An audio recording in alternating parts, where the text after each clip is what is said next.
12 March দুপুর 2টা জাতীয় সংসদ ভবনের ভেতরে চলছিল ত্রয়োদশ জাতীয় সংসদের প্রথম অধিবেশন। সরকারি দল, বিরোধী দলের নেতা এবং দেশের গুরুত্বপূর্ণ ব্যক্তিবর্গের অংশগ্রহণে সংসদ ভবন যখন সরগরম, সেখানে ঢুকতে পারেননি আব্দুস সোবহান। তাই সংসদ ভবনের নিরাপত্তা দেয়ালের বাইরে দাঁড়িয়ে রেডিওতে সেই অধিবেশন শুনছিলেন 73 বছর বয়সী এই মানুষটি। ত্রয়োদশ জাতীয় সংসদের প্রথম অধিবেশন শোনার তীব্র আগ্রহ আর ভেতরে যেতে না পারার আক্ষেপ থেকেই তিনি এখানে এসেছেন, কিন্তু সঙ্গে এনেছেন তার প্রিয় রেডিও। তিনি সংসদ ভবন এলাকায় কখনো বসে বসে, কখনো হাঁটতে হাঁটতে রেডিওতে শুনছিলেন অধিবেশনের বিবরণ। দেখে মনে হচ্ছিল যেন সংসদ ভবনের ওই নিরাপত্তা দেয়াল তাকে আটকাতে পারলেও রেডিও তাকে আটকাতে পারেনি। রেডিও শুনেই তিনি অনুভব করছেন অধিবেশনের প্রতিটি শব্দ, প্রতিটি বিতর্ক।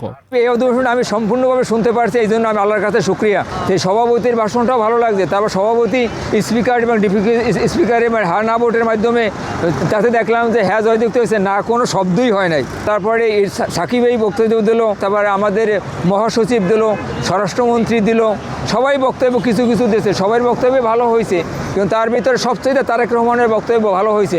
এবং এনসিপির যে ছেলেটা বক্তব্য দিল শেষে কয়েকটা, তো ও কিন্তু ভালো দিয়েছে। মানে সবাইটি আমি ভালোভাবে শুনতে পারছি, এই জন্য আমি শুকরিয়া। ভিতরে না যাইতে পারলো, আমি এখানে কথা বলতে পারতেছি সবার সাথে, এই জন্যই আমি খুশি। আব্দুস সোবহান যখন 6ষ্ঠ শ্রেণীতে পড়তেন, তখন তার মামা আর বড় ভাইকে রেডিওতে খবর শুনতে দেখেই এই যন্ত্রটির প্রতি তার মায়া জন্মেছিল। সেই থেকে শুরু, আজ 73 বছর বয়সে এসেও রেডিও তার জীবনের অকৃত্রিম সঙ্গী।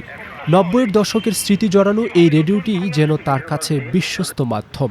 প্রযুক্তির জৌলুসে মানুষ যখন স্মার্টফোনে মগ্ন, তখনও তার কাছে রেডিওই সেই সোনালী দিনের আস্থার প্রতীক। আসলে আমি রেডিও পছন্দ করি, আমি 50 বছর ধরে রেডিও চালাই, এবং এটা কোনো নেটওয়ার্কের দরকার করে না। এটা ভালো একটা মিডিয়া, এটা চোখের নষ্ট করে না। একদিকে রেডিও চলবে আর একদিকে আমি কাজ করতে পারবো, মানে অহরহ কোনো অসুবিধা হয় না। আর টিভি দেখতে হলে টিভির দিকে তাকাই থাকা লাগে, মোবাইল দেখতে হলে মোবাইলের দিকে টেকার লাগে, এমবি ভরা লাগবে, অনেক প্রকার ঝামেলা আছে যদি মোবাইল চালাইতে হয়। তো রেডিওতে এই ঝামেলা নাই। এই জন্য রেডিও এমন একটা মিডিয়া, গভীর সমুদ্র গেলেও কিন্তু এটা চালু থাকে, শুধু চার্জ থাকা লাগবে, ব্যাটারি থাকা লাগবে। তো সেই জন্য আমার রেডিওটা ভালো মিডিয়া। ও আমার পরম বন্ধু। এখানে এর মাধ্যমে আমি গান শিখি, গান গাই, গান মানে সব কিছুই জানতে পারি, নাটক শুনি, যাবতীয় খেলাধুলা থেকে শুরু করে এখন ধরেন কৃষি বলেন, শিক্ষা বলেন, চিকিৎসা বলেন, এভরিথিং এই রেডিওর ভিতরে হয়। আমি এটারে প্রায় 8-10 দিন আগে চার্জ দিছি, এখন মনে হয় চার্জ একটু থাকতেও পারে, নাও থাকতে পারে, এতক্ষণ আছে এখনও। স্মার্টফোনের এই যুগে মানুষ যখন মুহূর্তের খবর জানতে ডিভাইসের উপর নির্ভরশীল, পটুয়াখালী উপজেলার জামুরা গ্রামের আব্দুস সোবহান তখনও তার পুরনো রেডিওর উপরেই আস্থা রাখছেন। অধিবেশন শেষ না হওয়া পর্যন্ত তিনি এখানে দাঁড়িয়েই সংসদের প্রতি মুহূর্তের খবর জেনে নিচ্ছিলেন। সংসদ ভবনের ভেতরের প্রথম অধিবেশনের উত্তেজনা পৌঁছে যাচ্ছে ভবনের বাইরে এই নিবৃত পথচারীর কানে একটি ছোট্ট রেডিও সেটের মাধ্যমে। এই এক অন্যরকম বাংলাদেশের সাক্ষী। শাহাবুদ্দিন, প্রথম আলো, ঢাকা।